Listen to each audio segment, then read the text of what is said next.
안녕하세요, 디셈버입니다. 제가 애플워치 5세대를 언박싱하고 지금 대략 한 2주 정도의 시간이 지났는데요. 웨어러블 기기 중에서는 워치가 처음이기 때문에 나름대로 기대도 하고 걱정도 좀 됐었는데요. 새로운 기기를 사용한다는 데서 기대감이 엄청 높았지만 또 반대로는 400불 가까이 넘는, 또 한국 돈으로 50만원에서 60만원 정도 하는 고가의 전자시계를 과연 가격대 제대로 사용할 수 있을까라는 걱정이 좀 있었는데요. 주변에서 애플워치를 사용하시는 지인분들한테 뭐 대화를 하고 또 물어보고 하면은 여러 가지로 다양하게 사용하시는 분들도 분명히 있기는 한데, 거의 대부분의 사람들은 그냥 한두 달 정도 지나면은 그냥 시계 용도로만 사용한다는 분들이 꽤 많았습니다. 그래서 소위 말해서 돈 낭비하는 것이 아닐까 싶은 생각이 좀 들었는데요. 한 달 이상까지는 아니지만 그래도 한 2주 정도 넘게 사용하고 있는 상황에서 제 나름대로는 걱정했던 것보다 꽤 다양하게 애플워치를 사용하고 있는데요. 그래서 제 경험을 이야기하면서 구매를 고민하시는 분들한테 조금이나마 뭐 도움이 될 수 있다면 좋을 것 같아서 오늘은 사용 후기 영상으로 준비를 해봤습니다. 근데 차이점은 제가 한국에서 살고 있지 않고 미국에서 살고 있기 때문에 한국 환경과 미국 환경은 조금 차이가 있을 것 같다는 점 참고하시면서 들으면 좋을 것 같습니다.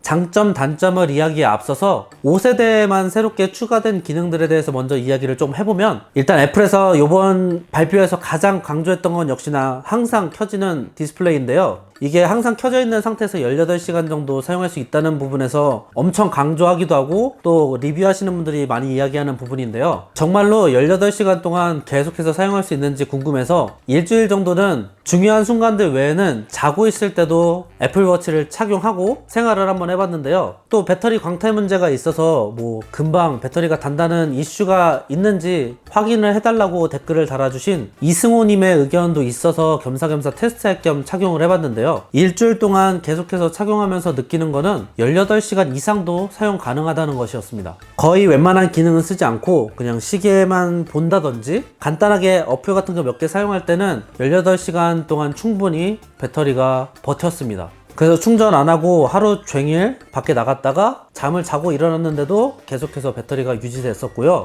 그 기간 동안에 배터리가 갑자기 닳아가지고 몇 시간 안에 꺼지거나 배터리가 나가거나 하는 현상은 없었습니다.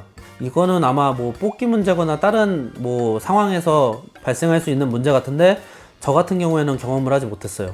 그리고 3세대와 4세대에는 없었던 기능이기 때문에 어쨌든 있기 때문에 꽤 괜찮은 기능이지만, 개인적으로 생각했을 땐 이게 그렇게 대박인가 싶은 생각은 듭니다. 그리고 심전도 같은 경우에는 아무래도 새로 생긴 기능이다 보니까 좀 많이 관심이 있어서 중간중간에 생각나는 대로 계속해서 테스트도 해보고 사용도 해보고 주변 지인들이나 와이프한테도 껴서 체크하고도 했었는데, 그것뿐이지 점점 사용을 안 하게 되는 것 같습니다. 착용한 상태에서 계속해서 자동으로 측정이 되는 건 아닌 것 같고요. 심전도 어플을 킨 상태에서 이 디지털 크라운에 손을 올리고 30초 동안 기다리면은 제 30초 동안의 심전도를 기록해서 그거를 계속해서 축적해 나가는 것 같습니다. 그래서 내가 생각날 때마다 건강검진 하듯이 계속해서 체크업 하는 거는 맞지만 일상적인 생활에서는 자주 쓰게 되는 기능은 아닌 것 같고요. 대신에 혹시라도 심장 질환이 있거나 조금 불안하신 분들은 어쨌든 병원에 가서 측정하는 것도 있겠지만 개인적으로 계속해서 측정할 수 있는 부분에서는 꽤 유용한 부분인 것 같긴 합니다. 그리고 나침판 기능 같은 경우에는 솔직히 한 번도 안 써봤어요. 뭐 어떻게 생겼는지 켜보기는 했었는데, 아무래도 제가 미국에 살다 보니까 웬만하면 다 운전을 해서 가거나 가는 곳도 웬만하면 다 아는 곳을 가기 때문에 굳이 나침판을 켜서 여기가 북쪽인지 남쪽인지 뭐 동서 이런 걸 구분할 필요가 없었던 것 같고요. 아무래도 나침판 기능은 등산을 하시거나 처음 가는 여행지거나 아니면 정말로 길이 좀 헷갈리실 경우에 사용하기에 유용한 것 같습니다. 그래서 생활하다 보면 언젠가 한 번쯤은 사용하지 않을까 싶어요. 근데 이 나침판 기능은 내비게이션에도 작동이 되는 것 같기 때문에 나침판 어플을 킬 것 같진 않고요. 그냥 내비게이션 키면서 이렇게 가는 정도? 또 사용하지 않을까 싶습니다. 그리고 소음 측정 같은 경우에도 심전도랑 거의 비슷한데요. 심전도처럼 손가락을 올려놓고 기다릴 필요는 없지만 어쨌든 어플을 킨 상태에서 주위 소음을 측정하는 거기 때문에 또 그 측정한 것을 어플이 켜져 있는 상태에서만 계속해서 기록을 해서 평균을 내놓는 것 같기 때문에 생각날 때마다 계속 키면서 사용하지는 않는 것 같았습니다. 뭐 조용한 곳 가거나 시끄러운 곳 갈 때 마음의 준비 정도는 하지만 가서 일일이 측정하진 않잖아요. 저도 제대로 쓰질 못하는? 첫 번째 장점은 핸드폰보다 간단한 결제 시스템입니다. 아무래도 미국에서는 애플페이라든지 또 다양한 결제 시스템들이 많이 구비된 레스토랑, 또 상점, 심지어 마트에서도 사용할 수 있는 데가 있기 때문에 일상생활에서 사용하기에는 정말 좋은 것 같습니다. 그냥 옆에를 2번 클릭하기만 하면 카드가 나오고 들고 다니는 지갑이 없어도 애플페이라든지 또 사용할 수 있는 곳이 있다면은 거의 지갑 없이도 하루 왼종일 생활했던 적도 있는 것 같고요. 물론 핸드폰을 가지고 핸드폰 켜서 뭐 이렇게 월렛을 켜서 거기서 카드 결제를 해도 되지만 보통 핸드폰은 주머니에 넣거나 또 가방에 넣거나 하기 때문에 주머니에서 이렇게 꺼내가지고 주섬주섬 하는 것보다 그냥 차고 있는 시계로 띡 하면은 바로 되는 게 개인적으로는 정말 편리한 기능이었던 것 같습니다. 그리고 또 미국에서는 음식점 같은 데 가면은 웬만하면 팁을 다 줘야 되기 때문에 팁을 계산하거나 얼마 줘야 될지 고민하는 분들이 꽤 많은데요. 애플워치의 계산기 어플을 열면은 바로 위에 팁이 있습니다. 그래서 팁을 몇 프로 줄 수 있는지, 또 몇 명이서 어떻게 나눠서 얼마씩 내야 되는지 계산을 바로바로 해주는 게 있는데, 이게 미국 생활하면서 엄청나게 유용한 것 같습니다. 두 번째 장점은 비싼 잔소리꾼.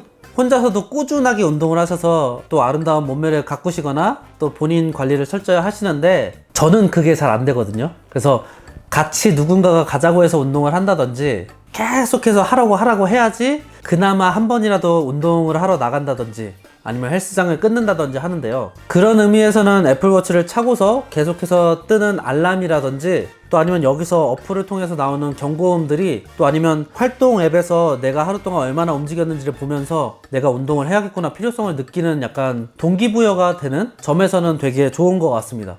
애플워치를 착용하면서 새롭게 생긴 습관이 있는데요. 매일매일 그날 움직였던 활동량을 체크하게 되고 또 그만큼 움직이지 않았으면 내일은 좀 더 움직여야겠다, 내일은 운동이라도 한번 해야겠다, 칼로리를 얼만큼 소비할 수 있도록 해봐야겠다라는 동기부여가 하루하루 생기고 있습니다. 그렇다고 엄청 열심히는 아니지만 그래도 아예 안 하던 사람이 경각심을 갖는다는 부분에서는 꽤 차이가 있지 않을까 싶어요. 그리고 바쁜 현대인들은 뭔가 너무 생각이 많으니까 정신이 없잖아요. 근데 중간중간에 심호흡 어플이란 게 있습니다. 시간대마다 중간중간에 1분 정도 쉬라고 알람이 뜨고 진동이 오는데요.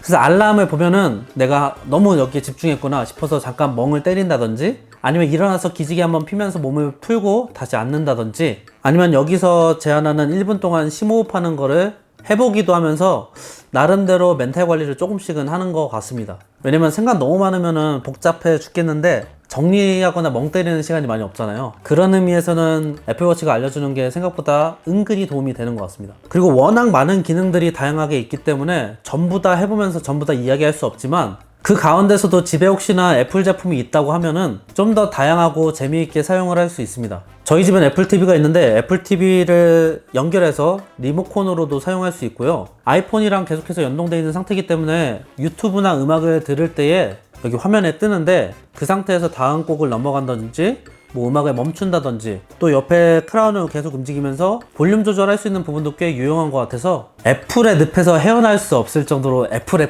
하게 되는 부분이긴 하지만 근데 어차피 애플 제품이 있으면 꽤 다양하게 쓸 수 있기 때문에 꽤 괜찮은 것 같습니다. 심지어 카메라 리모트도 되기 때문에 누가 찍어주지 않더라도 삼각대만 가지고 핸드폰 연결해가지고 3초 설정만 하면 찍을 수 있는 거죠. 그리고 연결돼 있기 때문에 카메라 화면도 나오기 때문에 여러 가지로 꽤 유용한 것 같습니다. 동영상 녹화도 되고요. 그리고 단점을 얘기하면 너무 비싸다? 뭐 기능적으로는 되게 엄청나게 함축되어 있다고는 하지만 이 작은 게 399불 제일 싼 게, 그리고 제가 쓰고 있는 이 녀석은 44mm이기 때문에 더 비싼 429불인데요 그냥 일반 소비자가 사기에는 꽤 비싼 가격이긴 합니다. 그래서 선뜻 구매하기는 어려운 게 좀 단점? 그걸 알기 때문에 애플에서 3세대의 가격을 199불로 떨어뜨려서 판매를 하는 거 아닌가 싶은데요. 뭐 회사 입장에서는 재고 정리일 수도 있지만 기다리셨던 분들한테는 저거 괜찮은데 할 수 있는 부분일 것 같아요.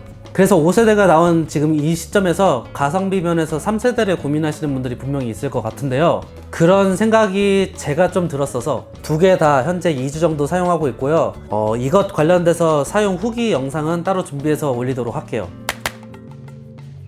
강화 유리기 때문에 괜찮긴 하겠지만 제가 생각보다 착용하면서 그렇게 과격하게 움직인다고 생각은 안 했는데 가방에서 뭘 꺼낼 때도 가끔씩 살짝 뭐 이렇게 부딪힌다든지 컴퓨터 꺼낼 때, 아이패드 꺼낼 때 칠 때도 있고, 또 문을 나서는데 문지방에 부딪혀가지고 혹시나 깨질까봐 아니면 부서질까봐 약간 염려되는 부분이 있는데요. 지금은 괜찮지만 아이폰이랑 똑같다고 보시면 될 것 같아요. 아이폰 액정도 계속하면 스크래치가 나잖아요. 이건 역시도 스크래치가 나는 것 같아서 최소한 액정 필름은 구매를 해야 될 것 같고, 좀 더 안정적으로 사용하기 위해서는 케이스까지 구매를 해야 되는 것 같습니다. 그러고 나니까 대충 30불에서 50불, 그러니까 한 3만원에서 5만원 정도 추가 지출이 있는데요. 그러다 보니까 애플워치 하나만 사고 뭐 이것저것 액세서리까지 사면은 거의 50만원, 60만원, 아니면 원래 계획했던 것보다 금액이 좀 더 올라가기 때문에 추가 비용 부담에 대한 단점이 있습니다. 근데 안 사고 쓸 수도 있겠지만 저는 사용하면서 필요하겠는데? 라는 생각이 들어서 원래 생각한 것보다 돈이 더 지출되고 있는 문제가 있어요.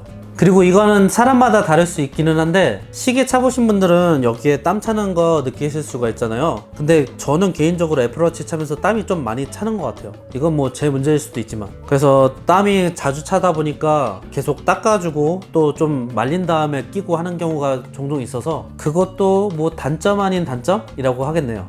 카카오톡 같은 경우에도 완벽하게 잘 호환되는 느낌은 아닙니다. 네, 안 되는 건 아닌데 일반 메시지와 비교했을 때는 좀 차이가 나는 것 같습니다. 일반 메시지 같은 경우에는 마지막에 얘기했던 게 바로 뜨는데, 카카오톡 같은 경우에는 그날 처음으로 대화했던 대화 내용이 먼저 뜨고 그 다음에 마지막에 문자가 온 게 확인이 됩니다. 그래서 약간의 딜레이가 있다고 생각을 하시면 돼요. 이걸 보여드리려고 했는데 이것저것 해봤는데 어떻게 보여드려야 될지 몰라서 일단은 말로만 설명합니다. 그래서 카톡보다는 메시지를 사용하는 게, 그러니까 일반 문자를 사용하는 게 애플워치를 사용했을 때는 좀 더 편한 것 같고요. 그래서 경험한 것 위주로만 이야기를 한번 해보는 후기였고요. 결국에는 애플 제품이기 때문에 아이폰을 쓰는 유저가 재정적인 여유가 좀 있다면 사서 엄청나게 유용하게 재밌게 쓸 수 있는 제품이기는 한 것 같습니다. 사용하면서 개인적으로는 애플워치 때문에 아이폰을 사용해야 되나 싶을 정도로 저한테는 꽤 재밌는 제품인 것 같습니다. 가격만 어느 정도 절충이 된다면. 그래서 시계 이상으로 사용하기에는 어느 정도 노력이라든지 어느 정도 계속 뭔가 새로운 걸 하기 위해서 노력은 해야 되지만, 내 건강한 생활 패턴을 유지하기 위해서 조금 더 노력할 수 있는 부분에서는 어느 정도 투자의 가치는 있지 않을까 라는 생각을 하게 됩니다. 오늘 영상은 여기까지고요. 아까 예고했다시피 5세대가 나왔는데 과연 좀 더 싸고 디자인도 비슷한 3세대를 사는 건 어떨까 라는 영상으로 후기 영상을 준비 중이니 많은 기대 부탁드리고, 저는 다음 영상에 또 찾아오도록 하겠습니다. 오늘도 봐주셔서 감사합니다. 안녕. 구독과 좋아요, 알람 설정 잊지 마세요.